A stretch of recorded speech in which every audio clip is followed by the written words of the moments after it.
Hi friends, you'll have to forgive me that the lighting is going to be what it is for this video. It kind of looks like I'm filming it in 1963 because of the way the lighting is in this room, so I guarantee you it is actually 2016, I just do not have the best lighting, so bear with me. There's a piece of advice which is often given to writers to kill your darlings.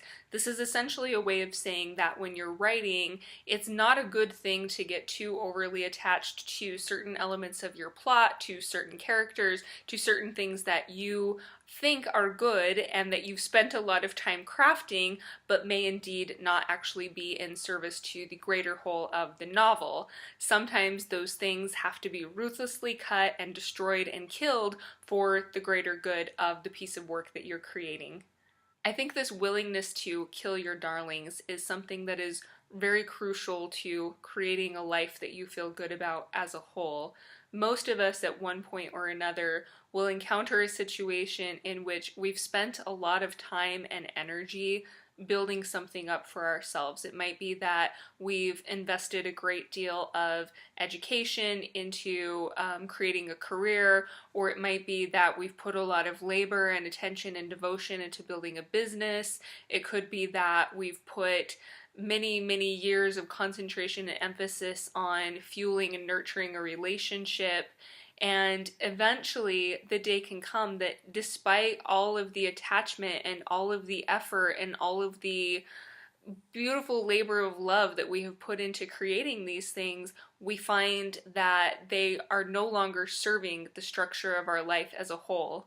I think it's pretty common for people to stay in situations that are keeping them small and keeping them boxed in simply because they have this idea in their head that because they themselves have built that situation and they themselves have invested so much energy into the construction of that situation that now they just have to stay with it, that now they just have to stick with what is because they don't want to abandon this thing that they have put so much into creating and building up. I know this is certainly true for myself. There have been many times in my life where I've invested a lot of resources and I've put a lot of love and a lot of soul into creating something and into building something. And I resist when the day comes that that particular structure is no longer in the greater good of the spectrum of my life as a whole. I don't want to dismantle that thing. I don't want to kill my darling because I have put so much into creating it. I have a friend who got a new apartment about 7 months ago, and she has put so much effort into making this living space impeccably wonderful, impeccably artistic and reflective of her personality. It's very unique, it's very creative, it has so much of her soul in it in the way that she has designed and structured this space.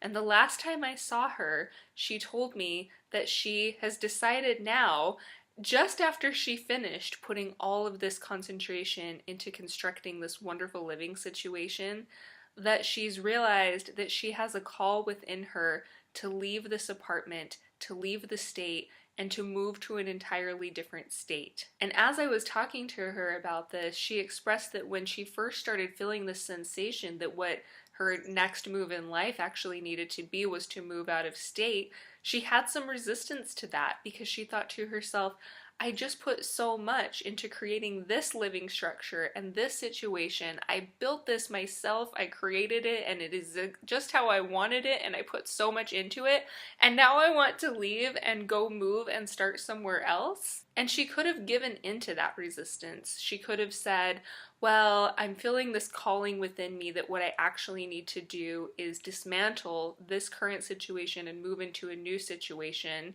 She could have resisted that feeling and just told herself, I put so much into creating what is right now that I have to stay here. I can't dismantle it. I can't kill my darling. This is my darling and I'm staying with it.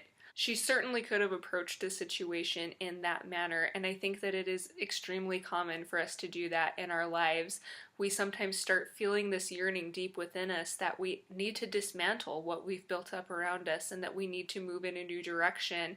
But it can be extremely difficult to find the courage to do so, because part of finding the courage to do so means killing your darlings. It means dismantling and destroying some of the things that you had previously put so much love and concentration into constructing. If we want to live lives that are truly creative and that are truly expansive and that are truly expressive of who we are within us, we do need to be willing to kill our darlings. We do need to be willing to sit with the discomfort that comes with knowing that what we so lovingly created and what was once a beautiful palace has become a prison and has become a structure that we are stuck within. And so I would ask you to ask yourself, what are your darlings? What are the things that you put so much investment into doing, into bringing into being, that possibly you need to now take a knife to? Possibly you now need to dismantle, throw some dynamite at, and get them deconstructed. I know the metaphors I just used sound a little bit violent. There's a reason for that. When I'm having this conversation about killing your darlings and about tearing down your own castles, I'm picturing the Tower card in the tarot deck, and it is often the case, as I have learned from the Tower card, that if we do not have the conviction and the courage to dismantle what needs to be dismantled in our lives, to kill our own darlings, then the universe will come in and do it for us, and it might be in a more unpleasant way than it would be if we find that willingness within ourselves to throw the first stone at the deconstructing of that tower.